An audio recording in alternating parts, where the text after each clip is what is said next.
જય માતાજી, હર મહાદેવ મિત્રો. મારા જીવનના એક નવા પડાવની શરૂઆત કરી રહી છું ત્યારે જેટલા પણ લોકોએ મને શુભેચ્છાઓ આપી, મને પ્રેમ અને આશીર્વાદ આપ્યો હોય દરેકનો હું દિલથી આભાર માનું છું.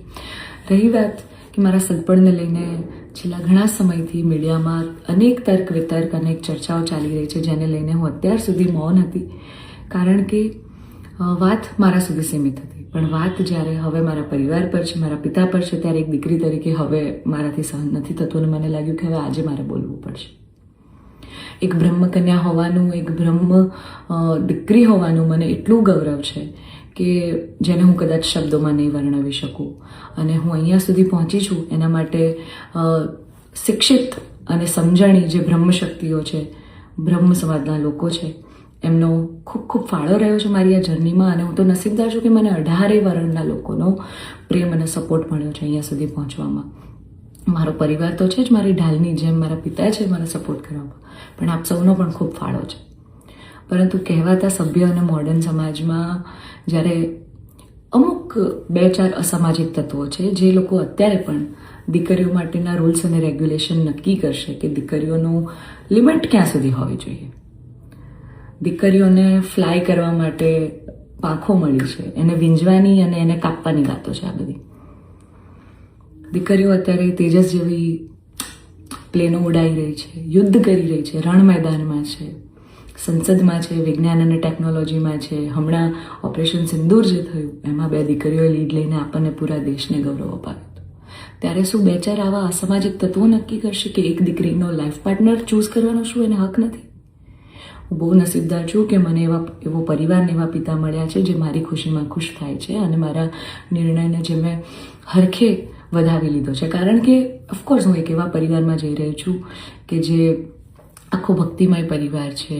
બહુ જ પરિવારના લોકો અને મારો પાર્ટનર મને એટલો પ્રેમ કરે છે કે જેમને હું જે છું, જેવી છું, જે પણ છું, મને ખૂબ આદરથી, સત્કારથી એ લોકો સ્વીકારી છે.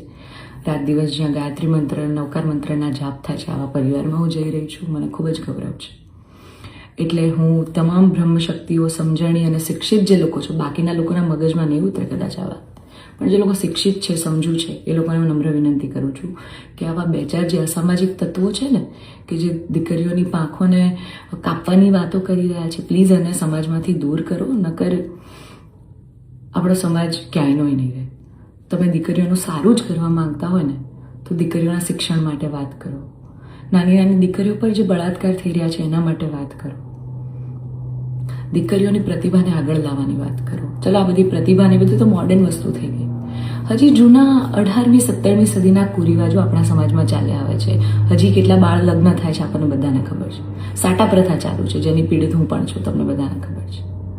દીકરીઓના પૈસા લેવામાં આવે છે. અલા, દીકરીઓને તમે ઘૂંઘટામાં રાખો છો અને તમે એમ કહો છો કે અમે દીકરીઓનું સારું કહેવા માંગીએ છીએ. એક બાજુ દીકરીઓ તેજસ જેવી ફ્લાઇટો ઉડાઈ રહી છે, આર્મીમાં છે, નેવીમાં છે, અને એક બાજુ દીકરીઓ ઘૂંઘટામાં છે. એના પરથી જ ખબર પડી જાય છે કે ક્યાં કેટલો વિકાસ છે. હું દરેક બ્રહ્મ શક્તિઓને, બ્રહ્મ આગેવાનોને નિવેદન કરું છું, આજીજી કરું છું કે આવા અસામાજિક તત્વોને સમાજમાંથી હટાવો. જેટલા પણ લોકો હવે મારા પરિવાર વિરુદ્ધ કંઈ પણ પોસ્ટિંગ કરશે, કમેન્ટ કરશે, એમના વિરુદ્ધ હું કાયદેસરના પગલાં લઈશ. કારણ કે એક દીકરી તરીકે, બ્રહ્મકન્યા તરીકે, જ્ઞાતિના નીતિ નિયમો પ્રમાણે જ્યારે હું ચાલતી હતી ત્યારે નાતના જ કોઈક લોકોએ મારા પરિવાર પર ચીટ કર્યું, અમને અંધારામાં રાખ્યા. એક દીકરી એક સગપણમાં હોય અને તો પણ બીજી સમાજમાં ક્યાંક લગ્ન કરી લે, તમને 2-2 વર્ષ સુધી છુપાવે, તમને ક્યાંય નહીં. તો જ્યારે આ આફત આવી ત્યારે મેં નક્કી કર્યું કે ભાઈ હું આ રિલેશનમાં નહીં રહું. મેં મારા પરિવાર માટે સ્ટેન્ડ લીધું. અને કોઈ છોકરાને શું, જ્યારે પરિવાર માટે અને મારા પિતા પર જ્યારે વાત આવશે ને ત્યારે હું ભગવાનને પણ છોડવાની તાકાત ધરાવું છું. એ દીકરી છું હું, બરાબર છે? એટલે આપ સૌને નમ્ર વિનંતી છે કે જેમ દેશની દરેક દીકરીઓ પોતાના જીવનની શરૂઆત કરે છે, એમ મેં પણ એક શરૂઆત કરી છે. આને પહેલાં તો કોઈ વિશેષ મોટો મુદ્દો બનાવવાની જરૂર નથી.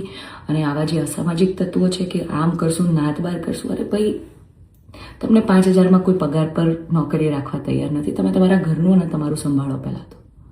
અને આવા અસામાજિક તત્વોને, તમામ બ્રહ્મશક્તિઓને, શિક્ષિત અને સમજણા જેટલા લોકો છે એમને મારી વિનંતી છે કે આવા સામાજિક તત્વોને તમે દૂર કરો સમાજમાંથી, જેથી દીકરીઓ ડરે નહીં અને એમની પ્રતિભા આગળ આવે. અને સમાજનો વિકાસ થાય. જય માતાજી, હર માતા.